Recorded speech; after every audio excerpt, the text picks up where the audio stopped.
In early 2013, Mack Trucks brought to market what can safely be called a revolutionary new tandem drive axle suspension. Called the Twin Y, Mack has successfully replaced the typical Z-shaped airbag support spring. The Twin Y features two stamped high-strength steel Y-shaped brackets that are shackled to the frame at the narrow end, while the axle itself is cradled in the wide end of the Y bracket with upper and lower axle seats. Mack says the two Y blades reduce torque-induced suspension wind-up under acceleration and braking, while providing a great deal more lateral stability. That keeps the axles properly aligned with the center line of the truck, even in cornering maneuvers. And that, Mack says, can reduce tire scrubbing and irregular wear by as much as 25%. That sounds great on paper, but how does it perform? Well, we took a Mack Pinnacle equipped with the Twin Y suspension around the track at Mack's now retired Allentown Proving Grounds and ran it across a few of their test obstacles to check out their performance. As you'll see, the track is no powder puff, and neither is the Twin Y suspension. First, the easy part, a section of roadway meant to simulate a potholed highway. We're running along the highway suspension test here. We're going to check out the articulation in the Twin Y suspension as we go over these ruts that are deliberately cut into the pavement to simulate ruts and holes on interstates. You'll see the Twin Y articulating up and down as well as sideways, lateral movement in there to take out some of the stress off the axle and the frame. Designed to do that, and that's what gives it the extra stability and the really smooth ride. Those grooves in the pavement are about 1.5 inches deep and replicate a layer of asphalt coming away from the highway. The suspension took most of the abuse, leaving the driver, me, relatively unscathed. Here's Mack's marketing product manager for on-highway trucks, Jerry Warmcastle, explaining how the suspension design works. The axle's 100% ride via the air spring, and that's why you're getting a better ride with that than you did with the old Z-type bracket, where it was supported partially on the airbag and partially on the Z-spring, and has virtually no torque reactivity whatsoever. So when you get on that throttle or you have a hard braking circumstance, it stays very level and stable. The cornering ability of the Twin Y, because of the lateral stability, again based on the design, is far superior to anything we've had before.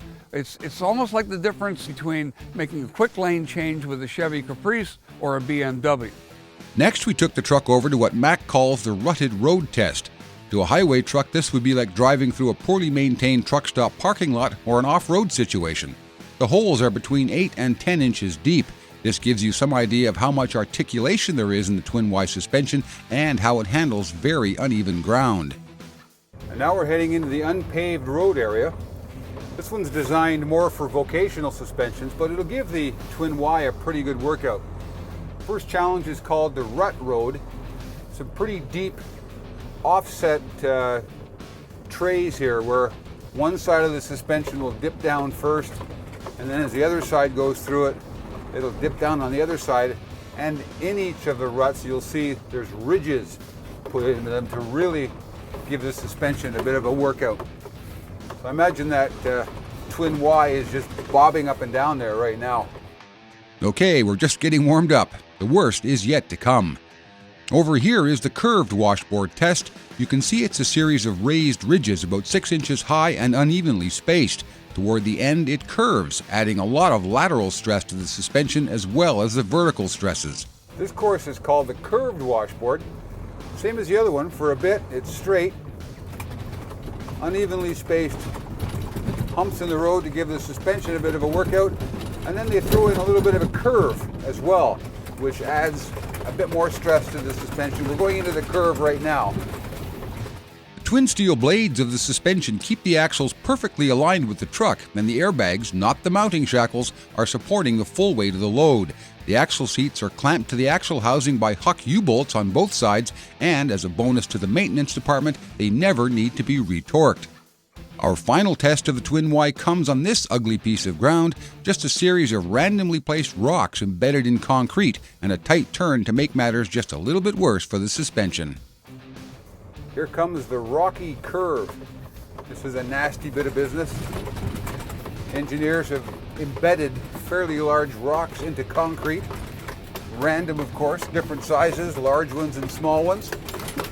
So as the suspension absorbs the up and down movement from the rocks as it passes over them, it's also got to deal with the turning forces, the lateral forces that are put on the suspension by the truck and the road, and of course the bumps. Back on level ground, well-paved interstate is a cakewalk for the Twin Y. It's a very stable feeling suspension with a smooth, sure-footed ride. Out on a road like this, there's not much for the Twin Y to do but keep the axle straight and absorb a few random bumps. But you'll be surprised to hear there's something in the Twin Y for the operations people to like as well. Jerry? It's hard to believe, as well as it handles and rides, that it can be up to 405 pounds lighter than other air suspensions. 400 pounds is a huge amount of weight to take off a truck these days, and as you just saw, there's no trade-off in performance or durability. I think Mack has a winner here. It's a truly unique suspension that breaks the mold of the typical Z-spring arrangement, and it does so with startling results. At Mack's Customer Care Center in Allentown, Pennsylvania, I'm Jim Park for today's Trucking's Ultimate Test Drive Series. Drive safe and keep your seatbelts fastened.